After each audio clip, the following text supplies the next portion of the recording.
The Fall of the House of Usher by Edgar Allan Poe. During the whole of a dull, dark, and soundless day in the autumn of the year, when the clouds hung oppressively low in the heavens, I had been passing alone on horseback through a singularly dreary tract of country, and at length found myself, as the shades of the evening drew on, within view of the melancholy house of Usher. I know not how it was, but with the first glimpse of the building, a sense of insufferable gloom pervaded my spirit. I say insufferable, for the feeling was unrelieved by any of that half-pleasurable, because poetic sentiment, with which the mind usually receives even the sternest natural images of the desolate or terrible. I looked upon the scene before me, upon the mere house and the simple landscape features of the domain, upon the bleak walls, upon the vacant eye-like windows, upon a few rank sedges, and upon a few white trunks of decayed trees, with an utter depression of soul which I can compare to no earthly sensation more properly than to the after-dream of the reveller upon opium, the bitter lapse into everyday life, the hideous dropping off of the veil. There was an iciness, a sinking, a sickening of the heart, an unredeemed dreariness of thought which no goading of the imagination could torture into aught of the sublime. What was it, I paused to think, what was it that so unnerved me in the contemplation of the house of Usher? It was a mystery all insoluble, nor could I grapple with the shadowy fancies that crowded upon me as I pondered. I was forced to fall back upon the unsatisfactory conclusion that while beyond doubt there are combinations of very simple natural objects which have the power of thus affecting us, still the analysis of this power lies among considerations beyond our depth. It was possible, I reflected, that a mere different arrangement of the particulars of the scene, of the details of the picture, would be sufficient to modify or perhaps to annihilate its capacity for sorrowful impression, and, acting upon this idea, I reined my horse to the precipitous brink of a black and lurid tarn that lay in unruffled luster by the dwelling, and gazed down, but with a shudder even more thrilling than before, upon the remodeled and inverted images of the grey sedge, and the ghastly tree stems, and the vacant and eye-like windows. Nevertheless, in this mansion of gloom, I now proposed to myself a sojourn of some weeks. Its proprietor, Roderick Usher, had been one of my boon companions in boyhood, but many years had elapsed since our last meeting. A letter, however, had lately reached me in a distant part of the country, a letter from him, which, in its wildly importunate nature, had admitted of no other than a personal reply. The MS gave evidence of nervous agitation. The writer spoke of acute bodily illness, of a mental disorder which oppressed him, and of an earnest desire to see me as his best and indeed his only personal friend, with a view of attempting, by the cheerfulness of my society, some alleviation of his malady. It was the manner in which all this and much more was said, it the apparent heart that went with his request, which allowed me no room for hesitation, and I accordingly obeyed forthwith what I still considered a very singular summons. Although as boys we had been even intimate associates, yet I really knew little of my friend. His reserve had been always excessive and habitual. I was aware, however, that his very ancient family had been noted time out of mind for a peculiar sensibility of temperament, displaying itself through long ages in many works of exalted art, and manifested of late in repeated deeds of munificent yet unobtrusive charity, as well as in a passionate devotion to the intricacies, perhaps even more than to the orthodox and easily recognizable beauties of musical science. I had learned, too, the very remarkable fact that the stem of the Usher race, all time honored as it was, had put forth at no period any enduring branch. In other words, that the entire family lay in the direct line of descent, and had always, with very trifling and very temporary variation, so lain.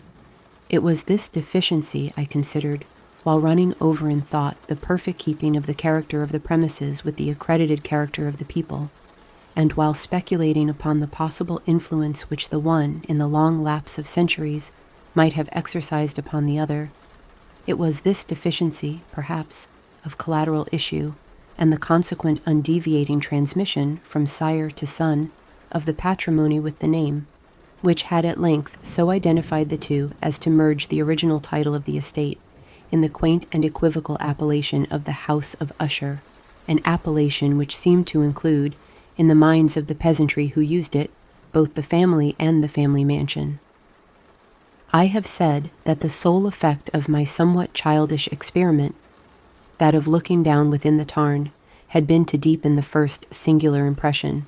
There can be no doubt that the consciousness of the rapid increase of my superstition, for why should I not so term it, served mainly to accelerate the increase itself. Such, I have long known, is the paradoxical law of all sentiments having terror as a basis. And it might have been for this reason only that when I again uplifted my eyes to the house itself, from its image in the pool there grew in my mind a strange fancy, a fancy so ridiculous indeed that I but mention it to show the vivid force of the sensations which oppressed me. I had so worked upon my imagination as really to believe that about the whole mansion and domain there hung an atmosphere peculiar to themselves and their immediate vicinity, an atmosphere which had no affinity with the air of heaven, but which had reeked up from the decayed trees, and the grey wall, and the silent tarn, a pestilent and mystic vapor, dull, sluggish, faintly discernible and leaden-hued. Shaking off from my spirit what must have been a dream, I scanned more narrowly the real aspect of the building. Its principal feature seemed to be that of an excessive antiquity. The discoloration of ages had been great. Minute fungi overspread the whole exterior, hanging in a fine tangled webwork from the eaves. Yet all this was apart from any extraordinary dilapidation. No portion of the masonry had fallen, and there appeared to be a wild inconsistency between its still perfect adaptation of parts and the crumbling condition of the individual stones. In this there was much that reminded me of the spacious totality of old woodwork which has rotted for long years in some neglected vault, with no disturbance from the breath of the external air. Beyond this indication of extensive decay, however, the fabric gave little token of instability. Perhaps the eye of a scrutinizing observer might have discovered a barely perceptible fissure, which, extending from the roof of the building in front, made its way down the wall in a zigzag direction, until it became lost in the sullen waters of the tarn. Noticing these things, I rode over a short causeway to the house. A servant in waiting took my horse, and I entered the Gothic archway of the hall. A valet of stealthy step thence conducted me in silence through many dark and intricate passages in my progress to the studio of his master. Much that I encountered on the way contributed, I know not how, to heighten the vague sentiments of which I have already spoken, while the objects around me, while the carvings of the ceilings, the somber tapestries of the walls, the ebon blackness of the floors, and the phantasmagoric armorial trophies which rattled as I strode, were but matters to which, or to such as which, I had been accustomed from my infancy. While I hesitated not to acknowledge how familiar was all this, I still wondered to find how unfamiliar were the fancies which ordinary images were stirring up. On one of the staircases I met the physician of the family. His countenance, I thought, wore a mingled expression of low cunning and perplexity. He accosted me with trepidation and passed on. The valet now threw open a door and ushered me into the presence of his master. The room in which I found myself was very large and lofty. The windows were long, narrow, and pointed, and at so vast a distance from the black oaken floor as to be altogether inaccessible from within. Feeble gleams of encrimsoned light made their way through the trellised panes, and served to render sufficiently distinct the more prominent objects around. The eye, however, struggled in vain to reach the remoter angles of the chamber, or the recesses of the vaulted and fretted ceiling. Dark draperies hung upon the walls. The general furniture was profuse, comfortless, antique, and tattered. Many books and musical instruments lay scattered about but failed to give any vitality to the scene. I felt that I breathed an atmosphere of sorrow. An air of stern, deep, and irredeemable gloom hung over and pervaded all. Upon my entrance, Usher arose from a sofa on which he had been lying at full length, and greeted me with a vivacious warmth which had much in it, I at first thought, of an overdone cordiality. of the constrained effort of the ennui man of the world. A glance, however, at his countenance convinced me of his perfect sincerity. We sat down, and for some moments, while he spoke not, I gazed upon him with a feeling half of pity, half of awe. Surely man had never before so terribly altered in so brief a period as had Roderick Usher. It was with difficulty that I could bring myself to admit the identity of the wan being before me with the companion of my early boyhood. Yet the character of his face had been at all times remarkable. A cadaverousness of complexion, an eye large, liquid, and luminous beyond comparison, lips somewhat thin and very pallid, but of a surpassingly beautiful curve, a nose of a delicate Hebrew model, but with a breadth of nostril unusual in similar formations, a finely molded chin, speaking in its want of prominence, of a want of moral energy, hair of a more than web-like softness and tenuity. These features, with an inordinate expansion above the regions of the temple, made up altogether a countenance not easily to be forgotten. And now, in the mere exaggeration of the prevailing character of these features, and of the expression they were wont to convey, lay so much of change that I doubted to whom I spoke. The now ghastly pallor of the skin, and the now miraculous luster of the eve, above all things, startled and even awed me.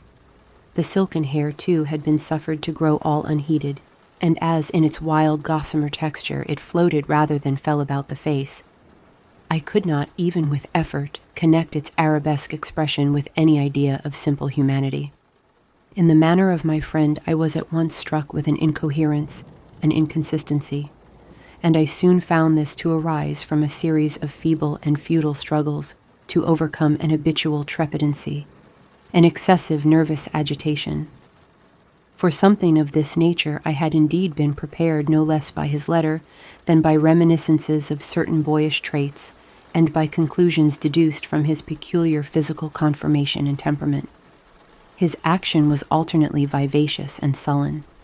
His voice varied rapidly from a tremulous indecision, when the animal spirit seemed utterly in abeyance, to that species of energetic concision, that abrupt, weighty, unhurried, and hollow-sounding enunciation, that leaden, self-balanced, and perfectly modulated guttural utterance which may be observed in the lost drunkard or the irreclaimable eater of opium during the periods of his most intense excitement. It was thus that he spoke of the object of my visit, of his earnest desire to see me, and of the solace he expected me to afford him. He entered at some length into what he conceived to be the nature of his malady. It was, he said, a constitutional and a family evil, and one for which he despaired to find a remedy. A mere nervous affection, he immediately added, which would undoubtedly soon pass off. It displayed itself in a host of unnatural sensations. Some of these, as he detailed them, interested and bewildered me, although perhaps the terms and the general manner of the narration had their weight. He suffered much from a morbid acuteness of the senses. The most insipid food was alone endurable. He could wear only garments of certain texture. The odors of all flowers were oppressive. His eyes were tortured by even a faint light, and there were but peculiar sounds, and these from stringed instruments, which did not inspire him with horror. To an anomalous species of terror I found him a bonded slave. "I shall perish," said he. "I must perish in this deplorable folly. Thus, and not otherwise shall I be lost.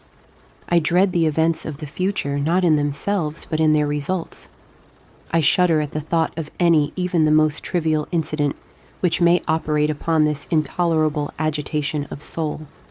I have, indeed, no abhorrence of danger, except in its absolute effect, in terror. In this pitiable condition, I feel that the period will sooner or later arrive when I must abandon life and reason together, in some struggle with the grim phantasm, fear. I learned, moreover, at intervals and through broken and equivocal hints, another singular feature of his mental condition. He was enchained by certain superstitious impressions in regard to the dwelling which he tenanted, and whence for many years he had never ventured forth. in regard to an influence whose supposititious force was conveyed in terms too shadowy here to be restated, an influence which some peculiarities in the mere form and substance of his family mansion had by dint of long sufferance, he said, obtained over his spirit, an effect which the physique of the grey walls and turrets, and of the dim tarn into which they all looked down, had at length brought about upon the morale of his existence. He admitted, however, although with hesitation, that much of the peculiar gloom which thus afflicted him could be traced to a more natural and far more palpable origin, to the severe and long-continued illness, indeed to the evidently approaching dissolution of a tenderly beloved sister, his sole companion for long years, his last and only relative on earth. Her decease, he said with a bitterness which I can never forget, would leave him the hopeless and the frail, the last of the ancient race of the Ushers. While he spoke, the Lady Madeline, for so was she called, passed slowly through a remote portion of the apartment, and without having noticed my presence, disappeared. I regarded her with an utter astonishment, not unmingled with dread, and yet I found it impossible to account for such feelings. A sensation of stupor oppressed me as my eyes followed her retreating steps. When a door at length closed upon her, my glance sought instinctively and eagerly the countenance of the brother, but he had buried his face in his hands, and I could only perceive that a far more than ordinary oneness had overspread the emaciated fingers through which trickled many passionate tears. The disease of the Lady Madeline had long baffled the skill of her physicians. A settled apathy, a gradual wasting away of the person, and frequent, although transient, affections of a partially cataleptical character were the unusual diagnosis. Hitherto she had steadily borne up against the pressure of her malady, and had not betaken herself finally to bed, but on the closing in of the evening of my arrival at the house, she succumbed, as her brother told me at night with inexpressible agitation, to the prostrating power of the destroyer, and I learned that the glimpse I had obtained of her person would thus probably be the last I should obtain, that the lady, at least while living, would be seen by me no more. For several days ensuing, her name was unmentioned by either Usher or myself, and during this period I was busied in earnest endeavors to alleviate the melancholy of my friend. We painted and read together, or I listened, as if in a dream, to the wild improvisations of his speaking guitar, and thus as a closer and still intimacy admitted me more unreservedly into the recesses of his spirit, the more bitterly did I perceive the futility of all attempt at cheering a mind from which darkness, as if an inherent positive quality, poured forth upon all objects of the moral and physical universe in one unceasing radiation of gloom. I shall ever bear about me a memory of the many solemn hours I thus spent alone with the master of the house of Usher, yet I should fail in any attempt to convey an idea of the exact character of the studies, or of the occupations in which he involved me, or led me the way. An excited and highly distempered ideality threw a sulphureous luster over all. His long improvised dirges will ring forever in my ears. Among other things, I hold painfully in mind a certain singular perversion and amplification of the wild air of the last waltz of von Weber, from the paintings over which his elaborate fancy brooded, and which grew touch by touch into vaguenesses at which I shuddered the more thrillingly, because I shuddered knowing not why. From these paintings, vivid as their images now are before me, I would in vain endeavor to educe more than a small portion which should lie within the compass of merely written words. By the utter simplicity, by the nakedness of his designs, he arrested and overawed attention. If ever mortal painted an idea, that mortal was Roderick Usher. For me, at least, in the circumstances then surrounding me, there arose out of the pure abstractions which the hypochondriac contrived to throw upon his canvas an intensity of intolerable awe, no shadow of which felt I ever yet in the contemplation of the certainly glowing yet too concrete reveries of Fuseli. One of the phantasmagoric conceptions of my friend, partaking not so rigidly of the spirit of abstraction, may be shadowed forth, although feebly, in words. A small picture presented the interior of an immensely long and rectangular vault or tunnel, with low walls, smooth, white, and without interruption or device. Certain accessory points of the design served well to convey the idea, that this excavation lay at an exceeding depth below the surface of the earth. No outlet was observed in any portion of its vast extent, and no torch or other artificial source of light was discernible. Yet a flood of intense rays rolled throughout and bathed the whole in a ghastly and inappropriate splendor. I have just spoken of that morbid condition of the auditory nerve which rendered all music intolerable to the sufferer, with the exception of certain effects of stringed instruments. It was, perhaps, the narrow limits to which he thus confined himself upon the guitar, which gave birth in great measure to the fantastic character of his performances, but the fervid facility of his impromptus could not be so accounted for. They must have been and were in the notes, as well as in the words of his wild fantasias, for he not unfrequently accompanied himself with rhymed verbal improvisations, the result of that intense mental collectedness and concentration to which I have previously alluded as observable only in particular moments of the highest artificial excitement. The words of one of these rhapsodies I have easily remembered.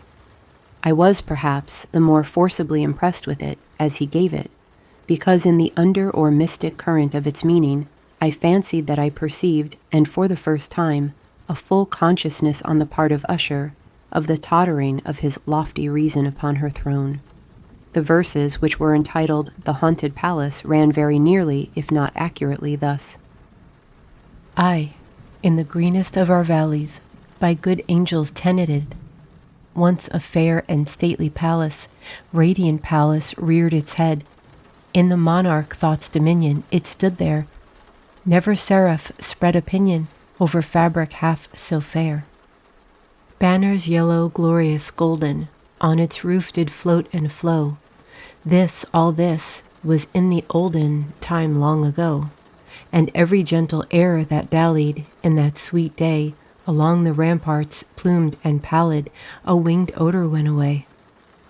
Wanderers in that happy valley through two luminous windows saw spirits moving musically to a lute's well-tuned law, round about a throne where, sitting, Porphyrogene, in state his glory well befitting, the ruler of the realm was seen, and all with pearl and ruby glowing was the fair palace door, through which came flowing, flowing, flowing, and sparkling evermore, a troop of echoes whose sweet duty was but to sing, in voices of surpassing beauty, the wit and wisdom of their king.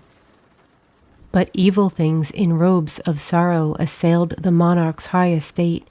Ah, let us mourn, for never sorrow shall dawn upon him desolate.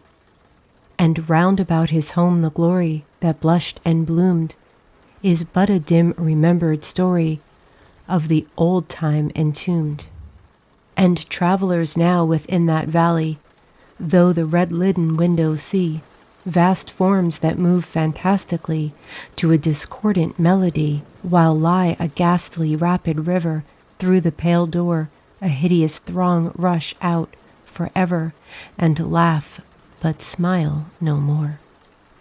I well remember that suggestions arising from this ballad led us into a train of thought wherein there became manifest an opinion of Usher's, which I mention not so much on account of its novelty, for other men have thought thus, as on account of the pertinacity with which he maintained it. This opinion, in its general form, was that of the sentience of all vegetable things, but in his disordered fancy the idea had assumed a more daring character, and trespassed, under certain conditions, upon the kingdom of inorganization. I lack words to express the full extent, or the earnest abandon of his persuasion. The belief, however, was connected, as I have previously hinted, with the grey stones of the home of his forefathers. The conditions of the sentience had been here, he imagined, fulfilled in the method of collocation of these stones, in the order of their arrangement, as well as in that of the many fungi which overspread them, and of the decayed trees which stood around. Above all, in the long undisturbed endurance of this arrangement, and in its reduplication in the still waters of the tarn. Its evidence, the evidence of the sentience, was to be seen, he said, and I here started as he spoke, in the gradual yet certain condensation of an atmosphere of their own about the waters and the walls. The result was discoverable, he added, in that silent, yet importunate and terrible influence which for centuries had molded the destinies of his family, and which made him what I now saw him, what he was. Such opinions need no comment, and I will make none. Our books, the books which for years had formed no small portion of the mental existence of the invalid, were, as might be supposed, in strict keeping with this character of phantasm. We pored together over such works as the Ververs et Chartreuse of Gresset, the Belphegor of Machiavelli, the Heaven and Hell of Swedenborg, the Subterranean Voyage of Nicholas Klim by Holberg, the Chiromancy of Robert Fludd, of Jean d'Intergene, and of Delechambre, the Journey into the Blue Distance of Tieck, and the City of the Sun of Campanella. One favorite volume was a small octavo edition of the Directorium Inquisitorum by the Dominican Aymeric de Gironne, and there were passages in Pomponius Mela about the old African satyrs and Aegipans, over which Usher would sit dreaming for hours. His chief delight, however, was found in the perusal of an exceedingly rare and curious book in quarto Gothic, the Manual of a Forgotten Church, the Vigile Mortuorum Secundum Coram Ecclesiae Maguntinae. I could not help thinking of the wild ritual of this work, and of its probable influence upon the hypochondriac, when one evening, having informed me abruptly that the Lady Madeline was no more, he stated his intention of preserving her corpse for a fortnight, previously to its final interment, in one of the numerous vaults within the main walls of the building. The worldly reason, however, assigned for this singular proceeding was one which I did not feel at liberty to dispute. The brother had been led to his resolution, so he told me, by consideration of the unusual character of the malady of the deceased, of certain obtrusive and eager inquiries on the part of her medical men, and of the remote and exposed situation of the burial ground of the family. I will not deny that when I called to mind the sinister countenance of the person whom I met upon the staircase on the day of my arrival at the house, I had no desire to oppose what I regarded as at best but a harmless, and by no means an unnatural, precaution. At the request of Usher, I personally aided him in the arrangements for the temporary entombment. The body having been encoffined, we two alone bore it to its rest. The vault in which we placed it, and which had been so long unopened that our torches, half smothered in its oppressive atmosphere, gave us little opportunity for investigation, was small, damp, and entirely without means of admission for light. Lying, at great depth, immediately beneath that portion of the building in which was my own sleeping apartment. It had been used, apparently, in remote feudal times, for the worst purposes of a donjon keep, and in later days as a place of deposit for powder, or some other highly combustible substance, as a portion of its floor, and the whole interior of a long archway through which we reached it, were carefully sheathed with copper. The door of massive iron had been also similarly protected. Its immense weight caused an unusually sharp grating sound as it moved upon its hinges. Having deposited our mournful burden upon trestles within this region of horror, we partially turned aside the yet unscrewed lid of the coffin, and looked upon the face of the tenant. A striking similitude between the brother and sister now first arrested my attention, and Usher, divining perhaps my thoughts, murmured out some few words from which I learned that the deceased and himself had been twins, and that sympathies of a scarcely intelligible nature had always existed between them. Our glances, however, rested not long upon the dead, for we could not regard her unawed.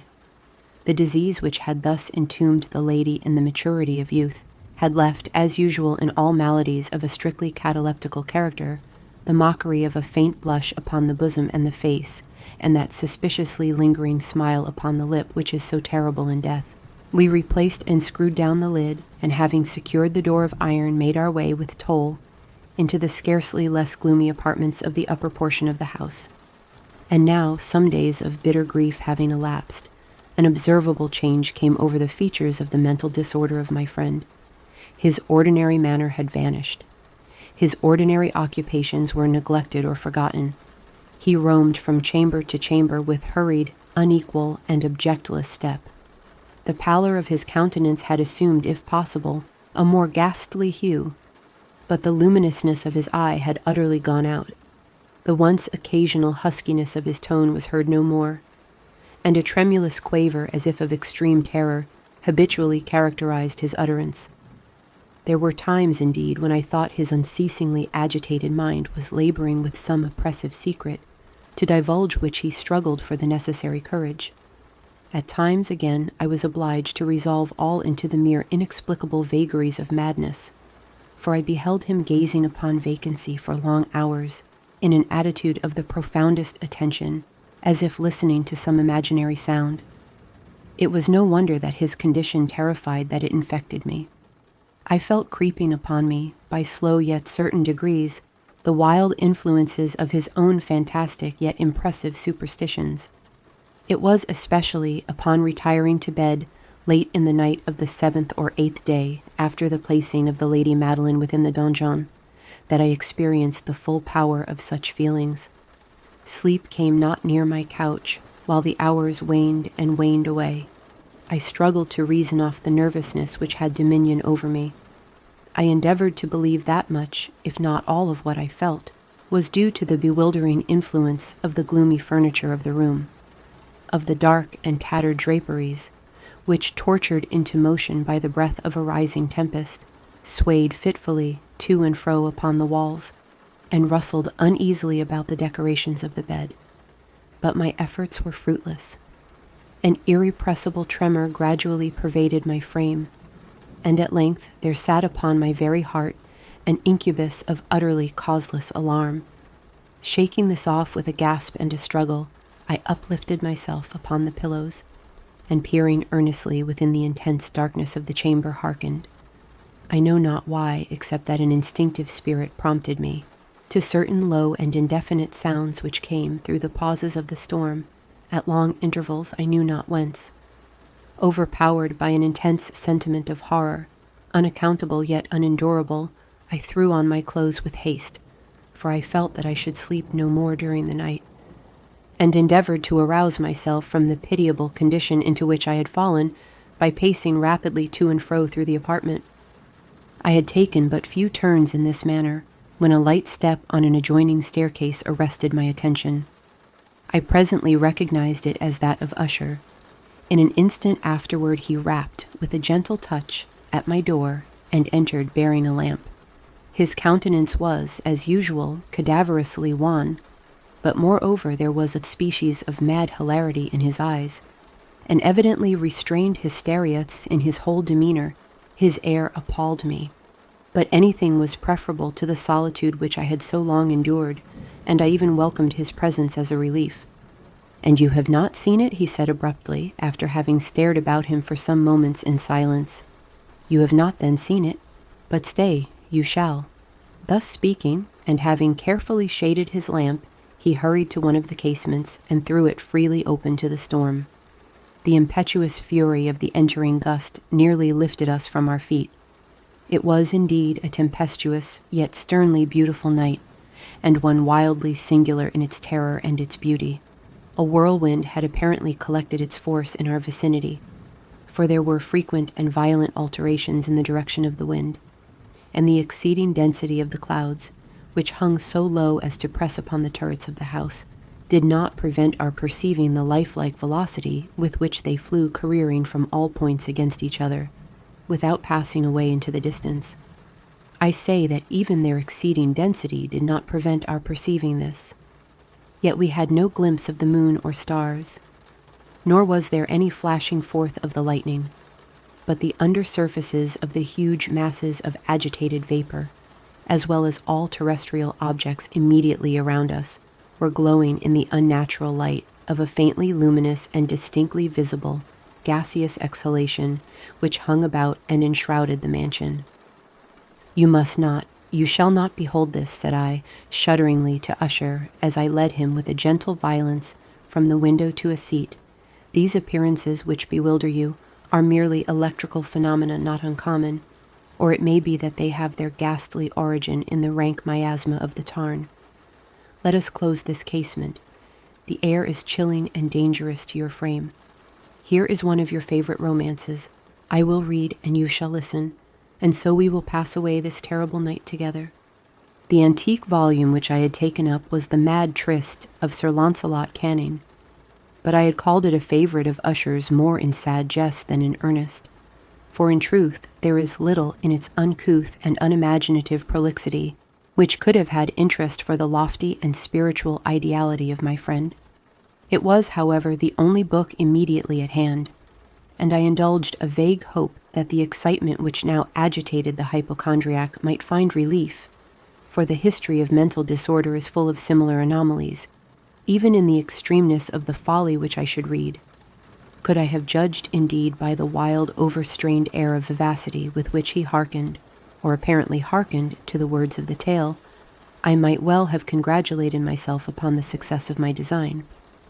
I had arrived at that well-known portion of the story where Ethelred, the hero of the tryst, having sought in vain for peaceable admission into the dwelling of the hermit, proceeds to make good an entrance by force.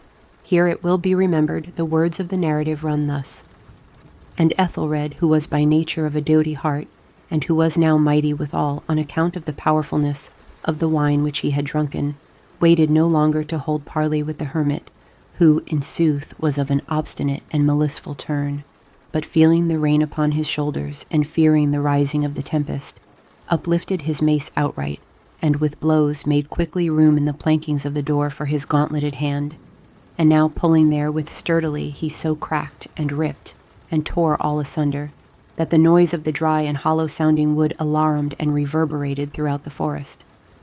At the termination of this sentence I started and for a moment paused, for it appeared to me, although I at once concluded that my excited fancy had deceived me, it appeared to me that from some very remote portion of the mansion there came indistinctly to my ears what might have been in its exact similarity of character the echo, but a stifled and dull one certainly, of the very cracking and ripping sound which Sir Launcelot had so particularly described.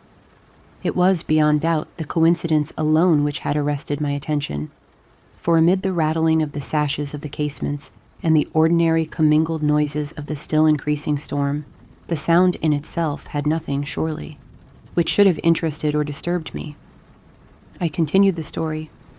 But the good champion Ethelred, now entering within the door, was sore enraged and amazed to perceive no signal of the maliceful hermit, but in the stead thereof a dragon of a scaly and prodigious demeanour, and of a fiery tongue, which sate in guard before a palace of gold, with a floor of silver, and upon the wall there hung a shield of shining brass, with this legend enwritten: Who entereth herein a conqueror hath been, who slayeth the dragon the shield he shall win. And Ethelred uplifted his mace, and struck upon the head of the dragon, which fell before him, and gave up his pesty breath with a shriek so horrid and harsh, and withal so piercing, that Ethelred had fain to close his ears with his hands against the dreadful noise of it, the like whereof was never before heard. Here again I paused abruptly, and now with a feeling of wild amazement, for there could be no doubt whatever that in this instance I did actually hear, although from what direction it proceeded I found it impossible to say, a low and apparently distant, but harsh, protracted, and most unusual screaming or grating sound, the exact counterpart of what my fancy had already conjured up for the dragon's unnatural shriek as described by the romancer. Oppressed as I certainly was upon the occurrence of the second and most extraordinary coincidence, by 1,000 conflicting sensations in which wonder and extreme terror were predominant, I still retained sufficient presence of mind to avoid exciting, by any observation, the sensitive nervousness of my companion. I was by no means certain that he had noticed the sounds in question, although assuredly a strange alteration had during the last few minutes taken place in his demeanour. From a position fronting my own, he had gradually brought round his chair, so as to sit with his face to the door of the chamber, and thus I could but partially perceive his features, although I saw that his lips trembled as if he were murmuring inaudibly. His head had dropped upon his breast, yet I knew that he was not asleep, from the wide and rigid opening of the eye as I caught a glance of it in profile. The motion of his body, too, was at variance with this idea, for he rocked from side to side with a gentle yet constant and uniform sway. Having rapidly taken notice of all this, I resumed the narrative of Sir Launcelot, which thus proceeded. And now the champion, having escaped from the terrible fury of the dragon, bethinking himself of the brazen shield, and of the breaking up of the enchantment which was upon it, removed the carcass from out of the way before him, and approached valorously over the silver pavement of the castle to where the shield was upon the wall, which in sooth tarried not for his full coming, but fell down at his feet upon the silver floor, with a mighty great and terrible ringing sound. No sooner had these syllables passed my lips than, as if a shield of brass had indeed, at the moment, fallen heavily upon a floor of silver, became aware of a distinct, hollow, metallic, and clangorous, yet apparently muffled reverberation. Completely unnerved, I leaped to my feet, but the measured rocking movement of Usher was undisturbed. I rushed to the chair in which he sat. His eyes were bent fixedly before him, and throughout his whole countenance there reigned a stony rigidity. But as I placed my hand upon his shoulder, there came a strong shudder over his whole person. A sickly smile quivered about his lips, and I saw that he spoke in a low, hurried, and gibbering murmur, as if unconscious of my presence. Bending closely over him, I at length drank in the hideous import of his words. Not hear it? Yes, I hear it, and have heard it. Long, long, long, many minutes, many hours, many days have I heard it, yet I dared not, oh pity me, miserable wretch that I am. I dared not speak. We have put her living in the tomb. Said I not that my senses were acute? I now tell you that I heard her first feeble movements in the hollow coffin. I heard them many, many days ago, yet I dared not speak. And now, tonight, Ethelred, ha ha. The breaking of the hermit's door, and the death cry of the dragon, and the clangor of the shield, say rather the rending of her coffin, and the grating of the iron hinges of her prison, and her struggles within the coppered archway of the vault. Oh, whither shall I fly? Will she not be here anon? Is she not hurrying to upbraid me for my haste? Have I not heard her footstep on the stair?